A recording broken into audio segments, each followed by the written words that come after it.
ભરૂચ જિલ્લાના ઝઘડિયા તાલુકાના નાના સાંજા ગામે અનુપમ નગરના રહીશોએ તૂટેલી ગટર લાઇનના મુદ્દે ગામના સરપંચ દ્વારા અપાતા બેદરકારી ભર્યા જવાબને લઈને રોષ વ્યક્ત કર્યો હતો। મળતી વિગતો મુજબ નાના સાંજા ગામે અનુપમ નગરમાં ગટર લાઇન તૂટતા પાણી બહાર નીકળે છે। આ પાણી અન્ય માલિકીની જગ્યા પર જતાં તે લોકો એમ કહે છે કે અમારી માલિકીની જગ્યા છે, અહીંથી પાણી ના નીકળવા દઈએ। અનુપમ નગરના રહીશોના જણાવ્યા મુજબ અહીંયા રોડનું કામ ચાલુ છે અને ગઈકાલે જ ગ્રામ પંચાયતના સરપંચે એક ટ્રેક્ટર માટી ગટર પર નાખતા ગટર સીલ થઈ ગઈ હતી। લોકોએ આ અંગે સરપંચને રજૂઆત કરતા સરપંચે કહ્યું હતું કે મારી કોઈ જવાબદારી નથી।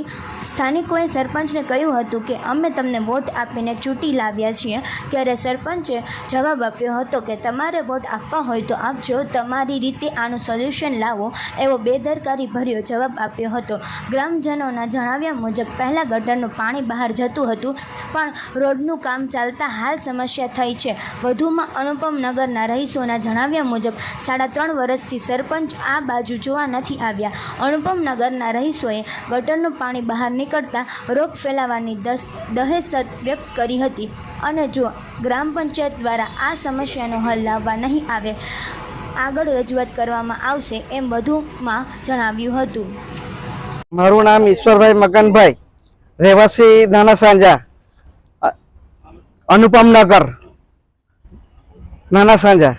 અમારી આ તકલીફ છે, આ ગટર લાઈનનો પ્રોબ્લેમ 1-2 વખત સોલ્વ કરવાનું કીધું, હજુ કંઈ થતું નથી અને વેરા લે છે પણ વેરા માટે કચરો નાખવા માટે બી ટ્રેક્ટર મોકલતા નથી, તો કરતાં પાણીની બી કોઈ વ્યવસ્થા નથી, ખાલી ચોપડા ચડાવવાના વેરા લે છે, બીજું કશું છે નથી। અને આનું સોલ્યુશન આ ગટર લાઈનનું તો સોલ્યુશન પહેલા અનુપમ નગર વાળાએ કરેલું જ હતું, પણ હવે તકલીફ શું થઈ હવે શું ખબર કે ગટર લાઈન તોડી દીધી કે ગટર લાઈન તોડી નાખી છે, કંઈ ખબર પડતી નથી, જેથી અમારે પાણી બહાર નીકળે છે। તો આ લોકો એવું કહે છે કે અહીં માલિકીની જગ્યા છે, માલિકીની જગ્યામાં અમે પાણી નીકળવા ના દઈએ, તો આ પાણી આ બધા લોકોનું જશે કંઈ, રહેશે કંઈ? અને હવે જે ખાડો ખોદો છે એમાં આરોગ્ય માટે નુકસાન થાય, છોકરાઓ અહીં ગાડી અવર જવર કરે છે અને કચરા માટેની કોઈ વ્યવસ્થા નથી। ગામમાં ટ્રેક્ટર મોકલવું જોઈએ, પાણી માટે કોઈ વેરો નથી ને વેરો લે છે એ લોકો। પંચાયતમાં 1-2 વખત રજૂઆત કરેલી કે આનું પાણી પ્રત્યે સોલ્યુશન થશે, અને ગટર લાઈનનું બી કીધેલું કે તું આગેવાન છે, તું સોલ્યુશન અમને બધાને કરી બતાવ કે આવી રીતે તમે બધા ભેગા થઈને આવું રસ્તો થશે, એવું અમે 1-2 વખત કીધું હતું, પણ નથી નહીં। અને વેરા તો લે જ છે, વેરા તો કે રહેવાનું જ છે, પણ અમે કીધું કે પાણીની વ્યવસ્થા નહીં, કચરાની વ્યવસ્થા નહીં, તો પછી કેવી રીતે તું અમારી કને આટલો બધો વેરો માગે છે? હું વન્ના યુવરાજસિંહ ચૌહાણ, હાલ રહેવાસી નાના સાંજા, અનુપમ નગર। અમારી પ્રોબ્લેમ એ છે કે ગઈકાલે અમે સરપંચ પાસે ગયા હતા રજૂઆત કરવા માટે કે ભાઈ અમને આ રીતની અમારા ગટરની પ્રોબ્લેમ છે, તો એ પ્રોબ્લેમ અમારી સોલ્વ કરી આપો। પહેલા સોસાયટીનું પાણી બહાર જતું હતું, તો રોડ હમણાં જે હાલ રોડનું કામ ચાલી રહ્યું છે, તો રોડના લીધે આ ગટર અમારી જે બહાર પાણી જતું હતું તે હમણાં સરપંચે ગઈકાલે અમારી જાણ બહાર આવીને જે બહારથી એક ટ્રેક્ટર ભરીને માટી અહીંયા જે અમારી ગટર હતી ત્યાં ઉપર નખાઈ દીધેલ છે અને અમારી ગટર સીલ કરી દીધેલી હતી। અને ત્યાર પછી અમે સરપંચને એવું કીધું કે અમને જાણ તો કરવી જોઈએ તમારે સોસાયટી વાળાને કે ભાઈ અમે આ રીતનું કરવાના છે, તો અમે કોઈ બીજી રીતે પાણીનો નિકાલ કરતે। તો એવું કે છે કે હું મારી જવાબદારી નથી, મારે અહીંયા માટી નાખવાની હતી ને હું એ નાખી દીધી, મને રોડ વાળાએ કીધું હતું। અમે એવું કીધું કે તમે સરપંચ છો, અમે તમને વોટ આપીએ છીએ, બરાબર, તો આ રીતે તમે આવો જવાબ ના આપી શકો। તો એવું કહે છે કે વોટ માંગવા તમારી પાસે આવે છે કોણ? તમારે વોટ આપવા હોય તો આપવાના, નહીં તો નહીં આપવાના। મેં કીધું અમે લોકો એવી વાત કરેલી છે કે ભાઈ અમે તમને વોટ આપીને લાવ્યા શું કામ? તમારા પર વિશ્વાસ રાખીને લાવેલા છે કે તમે કામ કરશો અને તમે આવા જવાબ આપો છો, એ અમને નહીં ચાલે। તો એવું કહે છે કે તમે તમારી રીતે તમારું સોલ્યુશન કરો, મારી કોઈ જવાબદારી બનતી નથી, તો તમે સરપંચ શું કામના?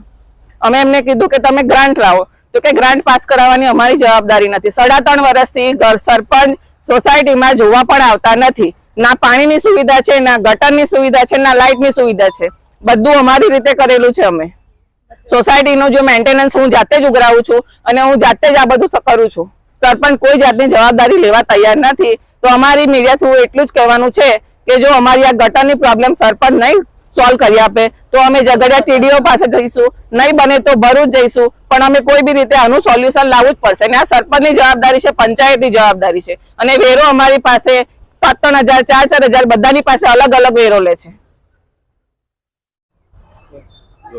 અમે લોકો સરપંચ પાસે ગયેલા, તેને આવીને મટવું નાખ્યું. અમે એને એવું કીધું કે તું આ મટવું નાખ્યું તે અમને પૂછ્યા મૂક્યા વગર જાણ કર્યા વગર મટવું નાખ્યું, તારે કઈ નિકાલ કરવો અમને જાણ કરવી જોઈએ. અમે પછી એને કહેવા ગયા એને એવું કીધું કે એ તો ભાઈ મેં તમને આમ પહેલા કીધેલું હતું, મેં નોટિસ પહેલા આપેલી, એવી કોઈ નોટિસ કોઈ આપી નથી, બરાબર.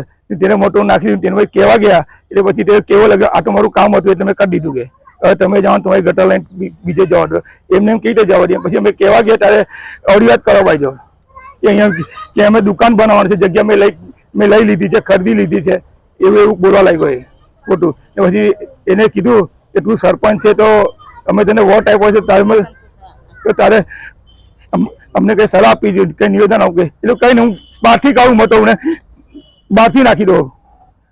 સરપંચને જ્યારે અમે એવું કીધું ને કે ભાઈ તમે આ રીતનું અમારું તમારું સોસાયટી નાખ્યું તો ત્યારે શું કહે છે કે આ માટી કાઢીને હું બહાર નાખી દઉં. તો તમે એમને એવો જવાબ આપ્યો કે તમે સરપંચ થઈ અને કંઈક સોલ્યુશન લાવવાનું હોય કે તમે આવું ઊંધું શીખવાડવાનું હોય. રોડ વાળાને એવું કહે છે કે બહારથી તમે સીલ કરી દો, આ લોકોનું પાણી જ્યાં જવાનું હોય ત્યાં જાય.